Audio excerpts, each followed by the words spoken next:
Thank you so much for this opportunity. For me, I think it's a great honor to be able to share my life experience with so many people today here in this specific congress. For me, I think it's very important to make good use of time. I think time is the only thing we can't replace. When my phone gets lost or broke down, I can replace it. Meanwhile, time is something I can't never replace. So I promised to take good advantage of this your time you've given me, and I promise I will not fail you. So thank you for coming for the first place. My name is Ousman Umar, and I'm the founder of the NASCO Feeding Minds, and particularly I'm also the coordinator of Proactive Open Arms. For me, this is a typical poet from Spain called, who said this particular word, not my own word, who said, caminando no hay camino, se hace camino al andar, which simply means that, for example, walking, walking the path is not make. We only make path by walking. So for me, I identify myself a lot with this specific word because this is the summary of what I had to pass through before I could be here today and share this experience with each and every one of you here. The fact is that I think most of us, almost all of us have seen the news from the newspapers, etc., how immigrants, refugees have been struggling every day and night to get to the European continent. But I think it's my debt to explain my life history, to let people know what is really going on deeply there until there is no more histories like mine to explain. I'm a Ghanaian. I was born in Ghana, a very typical village, not more than 100 inhabitants. Fortunately, when I was born, my father was a black magician and my mother died during my birth. In my tradition, in my culture, in my tribe, when this kind of situation happens, the child is considered, something that's supposed not to grow in the culture, in the community. Simply means I'm supposed to be killed because my mom, dad died during my birth, and I killed my mom. So I'm supposed to be killed when I was born. Why am I here? Because my father was a black magician, and he never gave orders to kill me. I was able to survive until 9 years. In my village, we have no access to education, so we have to walk 4 good miles, which is 7 kilometers to go to school in the nearest village. As you can see here, this 2012, when I went back to my village, still, these boys go to school every day, walking 7 kilometers in, 7 kilometers out. Due to the United Nations, for example, the Article 26, all children in the world are supposed to have access to education. As you can see, in a lot of plenty places enough in the world, this particular fact doesn't fulfill its word. Here you have the biggest engineers in the world. I was one of these huge, fantastic engineers. In my village, we don't have access to television, no radio station, no playstations. So if I need to play, I have to manufacture my own car, exactly like these boys here. One day, I was just playing with my friends. We saw an airplane fly on the sky. I couldn't understand why an airplane was able to fly and my toy car cannot even move 1 centimeter by itself.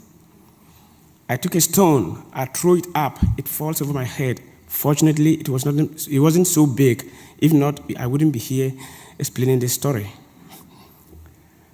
I started thinking why the airplane was able to sustain. Meanwhile, the stone couldn't sustain on the sky. I was told that flight was manufactured by the white men, and inside that flight, only white people could fly in there. I started thinking that, okay, if this happened, this means that the world doesn't end at the border of my village. No television, no radio. How do you know what is over the borders of your country, your village? Due to this, I was sent to the nearest city to learn street and welding, mechanic. I still have my doctorate degrees grabbed on my hand. I could show you later if somebody wants to verify it. Fortunately, I still have my 2 hands. At the end of that, due to my curiosity, intention to know what is behind the borders of my village, this is the 5-year trekking journey to cross the whole of North Africa, and today to be able to be here and share this experience with you all. When I left Ghana at the age of 13, I felt in the hands of the mafia. When we get to Niger, we was abandoned in this big desert called the Sahara Desert. We was about 46 people. After 21 days, drinking our own urine to survive, only 6 of us was able to make it to Libya. I always said, hell is not up there. Hell is here, depending on which country and where you are, but I don't think hell is upstairs. Hell is down here in the earth. This is really hell.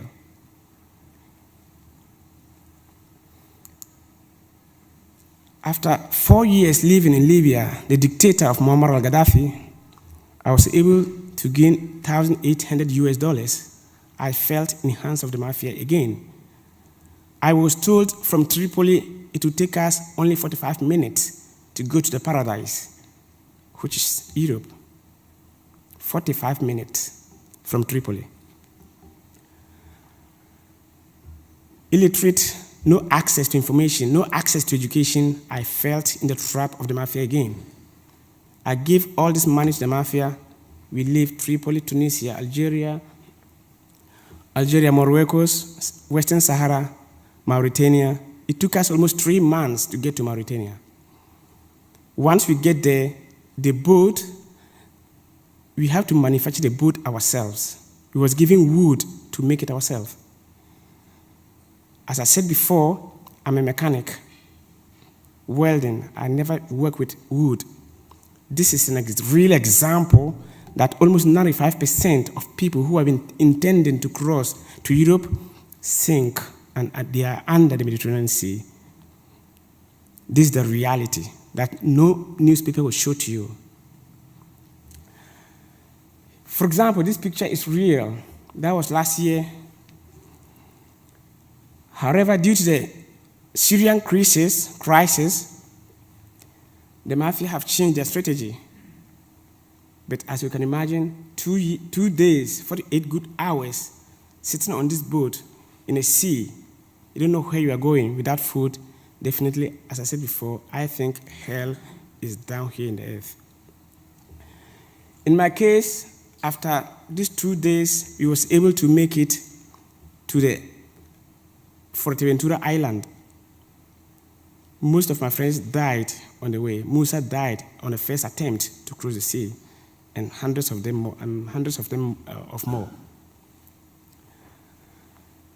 After a couple of 1.5 months in the prison, I was sent to Barcelona because I was a minor, and I had the permission to stay in Europe, in Barcelona, in Spain, in Girona.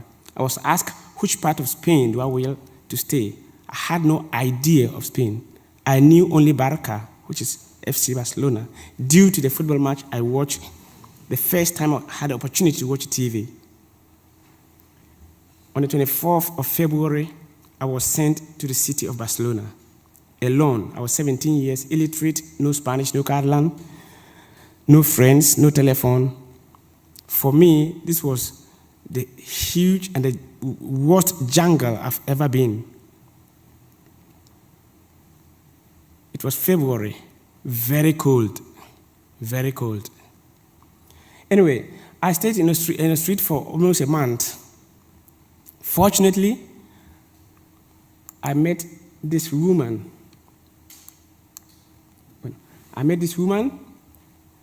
I just asked her I wanted to go to the Red Cross. That was the only thing I knew about. That was the only thing I was told in the prison, that when I get to Barcelona to ask of. She didn't speak English, but she wanted to understand what I was trying to explain to her. So she took my hand, we stand by the roadside, she took off her phone and called her husband and gave me the phone to explain to the husband what I needed from her. He asked me hundreds of questions, but I still remember when he asked me how old I was. I told him I was born on Tuesday. He said, oh, fantastic, but how old are you? I said, oh, what do you mean? I've already told you I was born on Tuesday. What else do you want? In my culture, the most important is the day of the week you are born.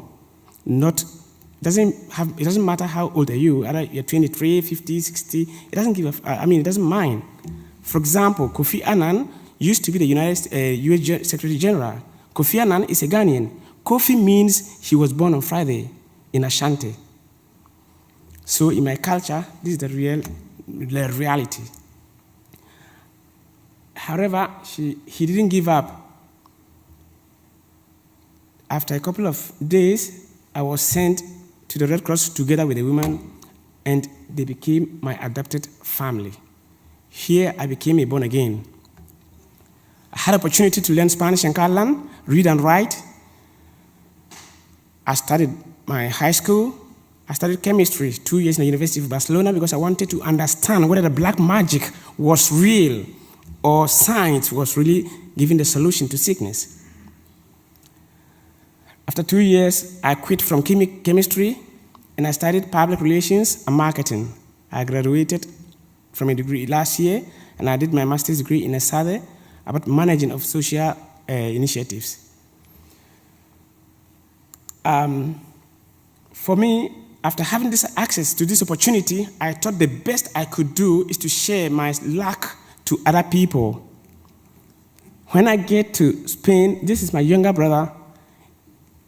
His will was to sell all the animals we had there to follow my footsteps. It wasn't easy to convince him that the solution is in Africa, in his country. He only needed to go to school. But at the end of it, I was able to convince him. I paid for his education in Ghana. He studied political science. At the beginning of this year, he is inaugurating his own startup company. He has 8 people working with him right now. More than 62,000 people have been registered in his platform. The solution is feeding minds, giving them the right tools. They would save themselves.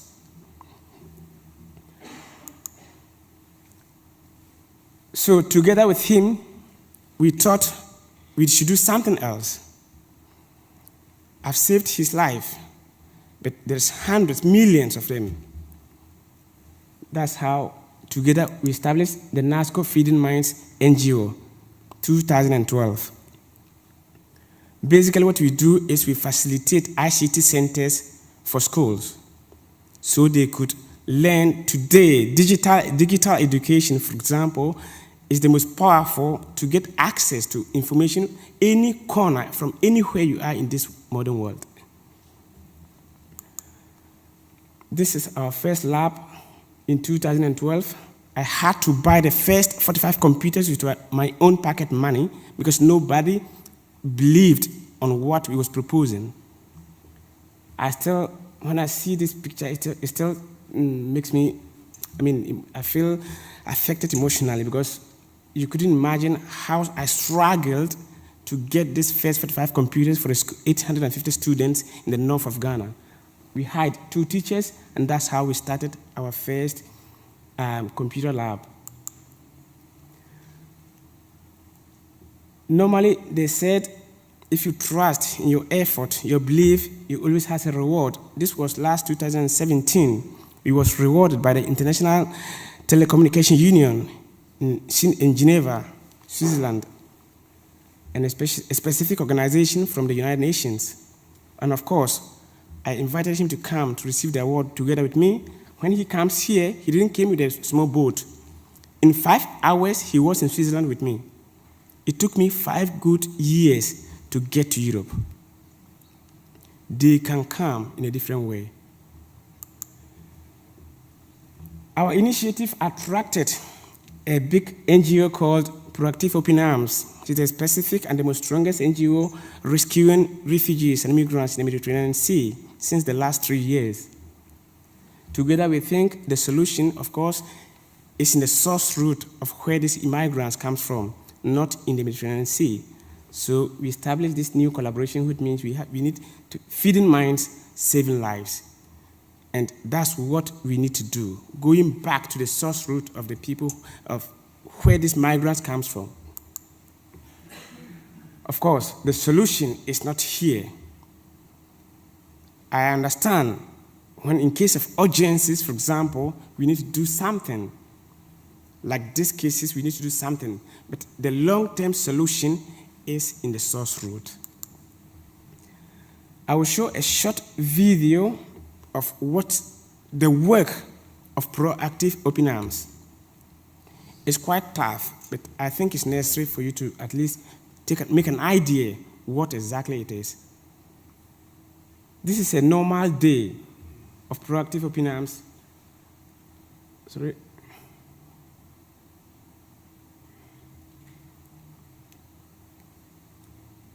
This is a normal day of open arms in a sea.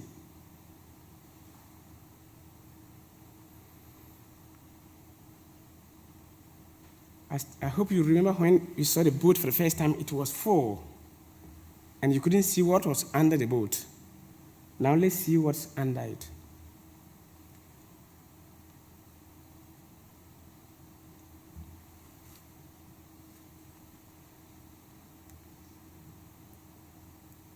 This is the reality that you will not see from any TV stations. This is what Proactive Open Arms sees every day they go to rescue. I hope nobody will to see this in his work every day. We need to take action. If not, any moment, any day, we will swim in our beaches, our wonderful beaches, with dead bodies. I think each and every one of us, we need to take action. So, what have we done? What have we achieved during these 6 years? We've established 5 ICT centers. Since 2012, more than 10 schools uses these ICT centers. Since then, we've educated more than 11,000 students in 6 years. We've also given beekeeping education to 24 women who are now making honey in the north of Ghana, and more other parallel projects we've also done. Why do we need your support, or why do we think this is the most important? And of course, you need to support us to continue. Basically, to maintain this structure, to maintain teachers in all centers, it costs us 420 euros a month, which is about 5,000 euros a year. Of course, without support, it's impossible to continue maintaining this structure. And of course, I think all of you agree that the solution is to give them information and access to education, just like I did with my brother. So, of course, we need to continue. And to continue, of course, we need some economic support to be able to sustain this project. Well, we also think all of you can, if you want to support, you don't know how, you can become a partner, or you can make a direct donation in our website, or on our Facebook pages, etc., etc. And of course, after the presentation, I think Dr. Clotet will maintain our presentation in his website, so you can get more information about it. And so, thank you very much. I hope I didn't misuse your time. So, welcome.